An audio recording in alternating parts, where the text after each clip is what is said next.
नमस्कार साथियों, स्वागत है आप सभी का आपकी अपनी पाठशाला पर। मैं हूं अंकित अवस्थी। आप हैं मेरे साथ में एक ऐसे विषय पर चर्चा करने के लिए जिसने भारतीय राजनीति में आज की शाम में उबाल ला दिया है। ऐसा क्या हुआ है? हाल ही में एक खबर आई है और खबर यह है कि स्पेशल सत्र बुलाया जाएगा लोकसभा का और राज्यसभा का। लोकसभा और राज्यसभा के सत्र बुलाने में दिक्कत क्या है? सत्र तो तीन तीन ऑलरेडी हो चुके हैं।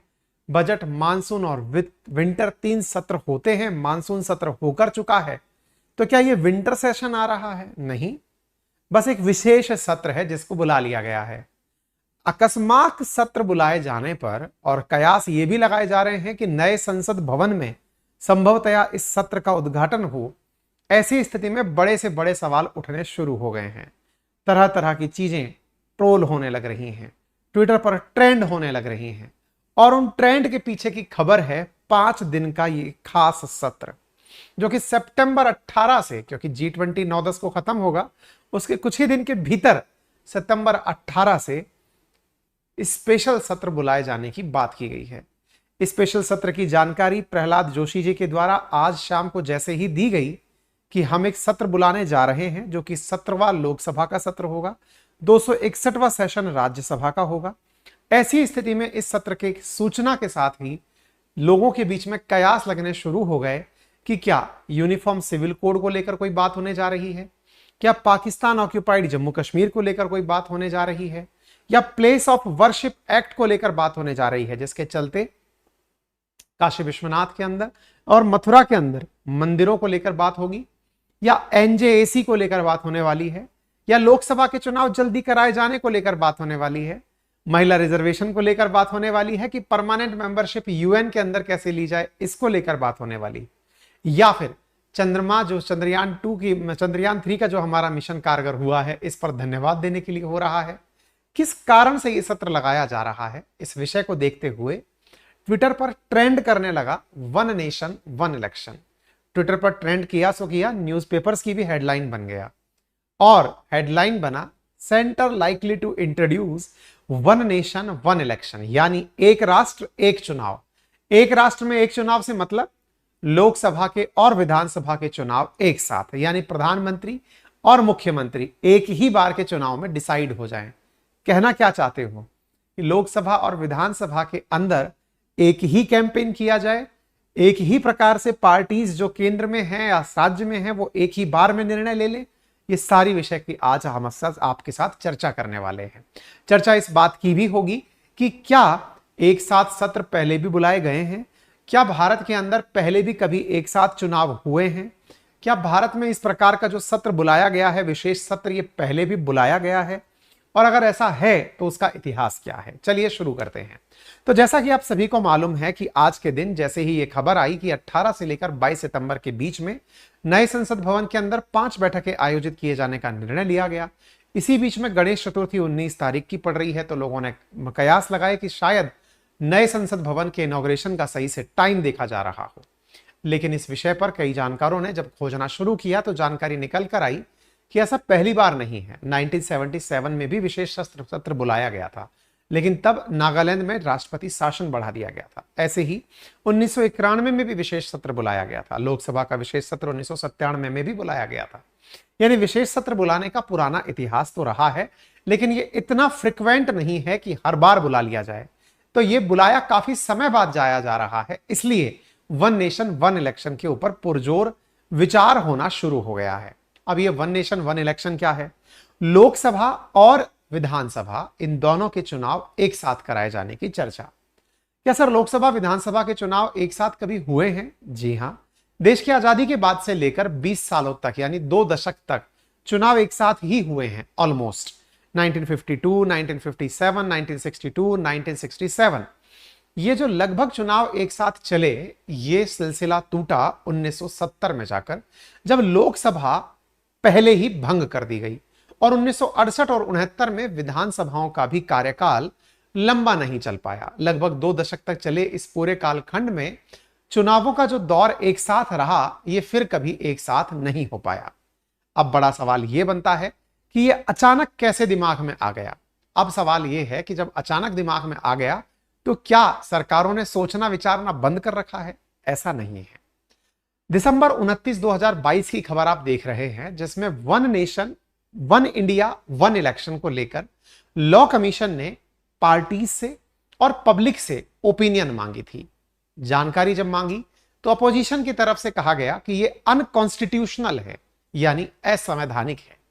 दिसंबर 2015 में लॉ कमीशन के द्वारा वन नेशन वन इलेक्शन पर एक रिपोर्ट पेश की गई थी और उसमें कहा गया था कि यदि लोकसभा और विधानसभा के चुनाव एक साथ कराए जाएं तो इससे करोड़ों रुपए का खर्च बच सकता है। और तो और आचार संहिता ना लगने से डेवलपमेंटल वर्क पर भी असर नहीं पड़ेगा। अब यह आचार संहिता क्या होती है? आचार संहिता चुनाव की घोषणा के साथ ही जिस डेट को चुनाव की तिथियां घोषित होती हैं, चुनाव आयोग के द्वारा कुछ कोड ऑफ कंडक्ट जारी कर दिए जाते हैं कि राजनीतिक पार्टीज अपने द्वारा चुनाव प्रचार नहीं कर पाएंगी, योजनाओं की घोषणा नहीं कर पाएंगी, कोई नया इनॉग्रेशन नहीं कर पाएंगी और सब राजनीतिक पार्टी चाहे सत्तारूढ़ हो चाहे विपक्ष हो, वो एक ही पेज पर आकर चुनाव में उतरेंगी। आचार संहिता कब तक चलती है? जब तक परिणाम नहीं आ जाते। ऐसी स्थिति में देश में चूंकि अलग अलग समय पर चुनाव प्रचार होता रहता है, अलग अलग समय पर लोकसभा और विधानसभा के चुनाव होते रहते हैं, इसलिए आचार संहिताओं का लंबा दौर चलता है। लंबा दौर चलने के कारण कई बार सरकारों द्वारा योजनाएं घोषित नहीं की जाती हैं।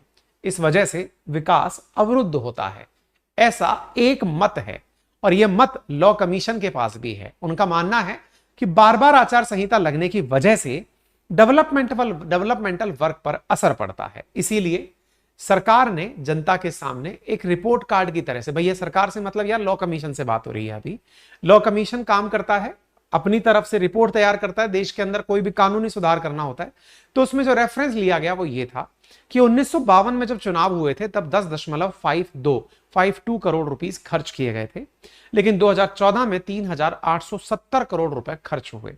वहीं जिन राज्यों में लोकसभा और विधानसभा चुनाव साथ साथ हुए, उनमें हरियाणा एक उदाहरण बना, जिसने कि लोकसभा के अंदर 28 करोड़ रुपए खर्च किए, विधानसभा में 33 करोड़ रुपए खर्च किए। ऐसे झारखंड, मध्य प्रदेश, दिल्ली, महाराष्ट्र, यहां देखा गया कि लोकसभा और विधानसभा के चुनाव अलग अलग तरह से कराने पर खर्चे बहुत बढ़ गए। एक बार तो यह रिपोर्ट भी छपी अखबारों में कि भारत ने लास्ट ईयर वाला जो चुनाव हुआ, यानी कि 2019 वाला जो आम चुनाव हुआ, इसमें 60,000 करोड़ रुपए का एस्टिमेट क्रॉस कर दिया, जिससे यह अपने आप में चिंता का विषय बना कि भारत दुनिया का सबसे महंगा चुनाव कराने वाला देश बन गया है। इसके साथ साथ ही यह चर्चाएं होने लगी कि यदि यही हालात रहे तो लोकसभा और विधानसभा के अलग अलग चुनाव कराए जाने का कोई फायदा नहीं निकलना। ऐसी स्थिति में क्यों ना केंद्र सरकार और राज्य सरकार एक ही समय पर चुनाव करा लें ताकि चुनाव के खर्चे को कम किया जा सके। लेकिन बड़ा सवाल यह बना कि अगर लोकसभा और विधानसभा के चुनाव एक साथ कराए गए तो कुछ खर्चे ऐसे होंगे जिन्हें शायद अभी काउंट नहीं किया जा रहा है, जैसे extra EVM machine, electronic voting machines की आवश्यकता पड़ सकती है। ऐसा क्यों? क्योंकि यदि एक साथ ही चुनाव हुए तो विधानसभा के लिए जो उम्मीदवार खड़े होंगे उनके लिए अलग इलेक्ट्रॉनिक वोटिंग मशीन की आवश्यकता पड़ेगी, जिसके खर्च को भी 4,500 करोड़ के आसपास माना गया है। लेकिन सवाल केवल एक साथ कराने भर का नहीं है, सवाल यहां पर निकलता है संवैधानिकता का। संवैधानिकता क्या?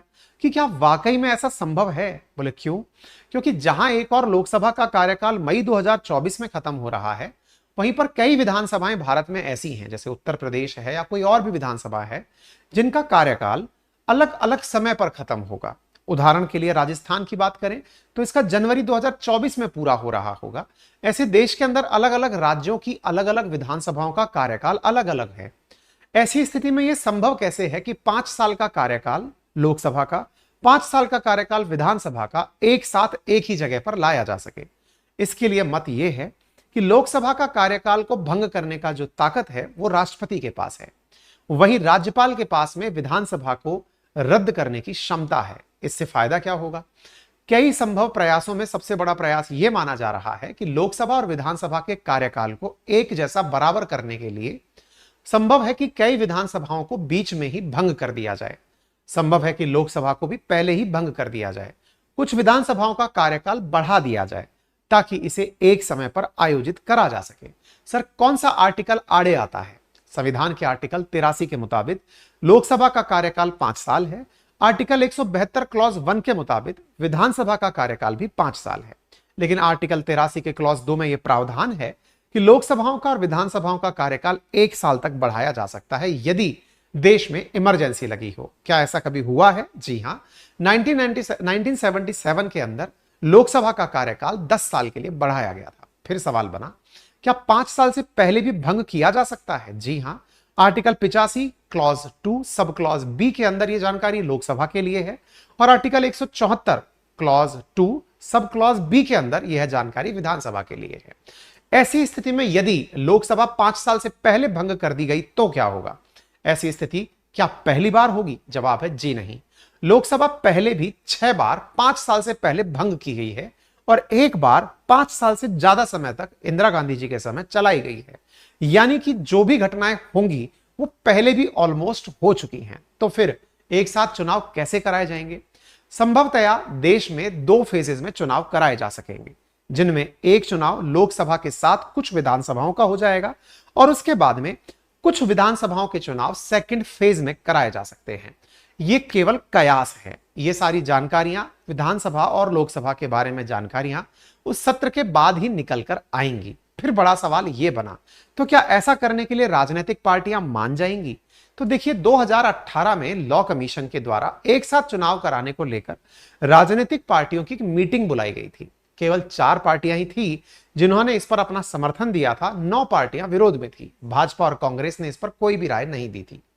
ऐसा करते हुए विरोध करने वाली पार्टियों ने कई प्रकार की चिंताएं भी व्यक्त की थी। उन्होंने कहा था कि यदि लोकसभा और विधानसभा के चुनाव एक साथ होने लगे तो ऐसी स्थिति में विधानसभा के चुनाव जो लोकल मुद्दे पर होते हैं, उन लोकल मुद्दों पर विधानसभा का चेहरा नहीं बनकर आएगा। लोकसभा के उम्मीदवार के दम पर ही उस मुद्दे को डाइवर्ट कर दिया जाएगा। वहीं दूसरी ओर कुछ लोगों का तर्क यह भी है कि जो क्षेत्रीय पार्टियां हैं, जो राज्य के हिसाब से कार्य कर रही हैं, उनके साथ लोगों का कनेक्ट खराब हो जाएगा। तीसरा यह भी है कि अलग अलग समय पर चुनाव कराए जाने से मतदाता उम्मीदवारों के साथ में कनेक्ट में रहता है। ऐसी स्थिति में लोकतंत्र मजबूत रहता है।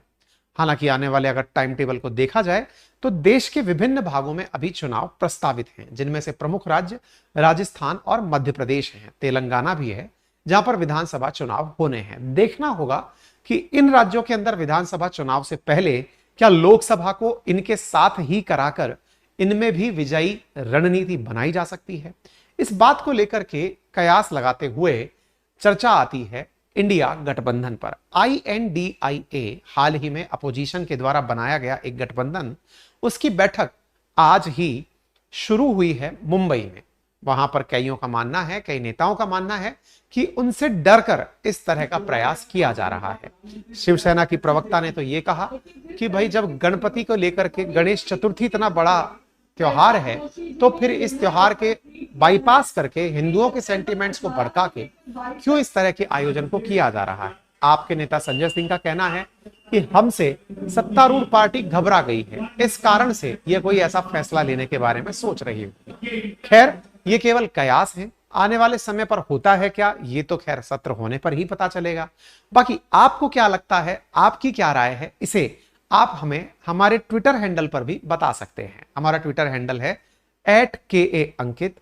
आप मुझे अंकित कुमार अवस्थी के नाम से वेरीफाइड अकाउंट के साथ ट्विटर पर भी सर्च कर सकते हैं, जहां पर इस विषय पर आपकी जो राय है कि क्या यह विशेष सत्र किस कार्य के लिए आयोजित किया जा रहा है, आप उस पर अपनी राय दे पाएंगे। फिलहाल के लिए इतना ही। अपना ख्याल रखें और हाँ, जाते जाते एक जरूरी सूचना जान जाएं, और वो ये है कि आप तमाम साथियों के लिए हमारे द्वारा अब हैंड रिटन नोट्स आपके घर तक डिलीवर किए जा रहे हैं।